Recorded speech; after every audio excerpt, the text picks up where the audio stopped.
C'est une édition fantastique puisqu'on a plus de 500 personnes qui viennent y participer, le double de l'an dernier. Il va y avoir 36 ateliers et il va y avoir 5 tables rondes qu'on appelle des causeries. Nous avons 2 grands axes qui marquent le Learning Show 2018. D'un côté, la réforme et les nouveaux business models et modèles économiques pour les organismes de formation. Ça, c'est vraiment l'actualité juridico-sociale. Et de l'autre côté, ce sont les innovations pédagogiques avec d'un côté l'arrivée de l'IA qui vient bousculer, de l'autre côté la présence des soft skills avec l'importance du travail coopératif, du travail de l'apprentissage par les pairs.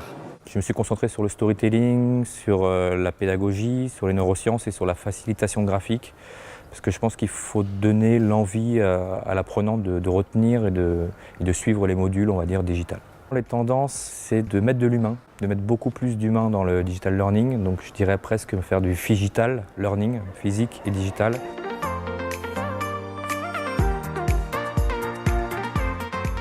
Les solutions Klaxoon sont utilisées en entreprise pour aller faciliter le travail en équipe.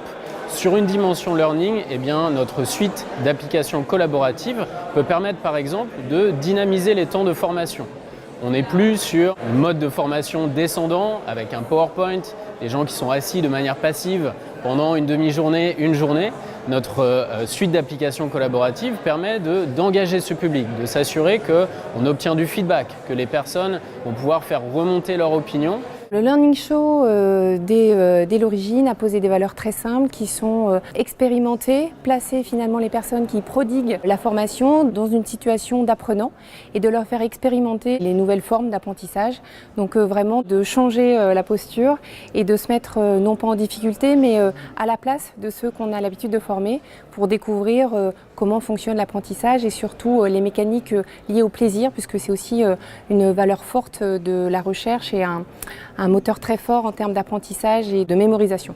La typologie, alors ça c'est un vrai succès puisque c'était notre pari de départ de vraiment mixer les populations, de faire se rencontrer les professionnels de la pédagogie, de la formation et les RH qui dispensent les formations qui sont structurées par d'autres.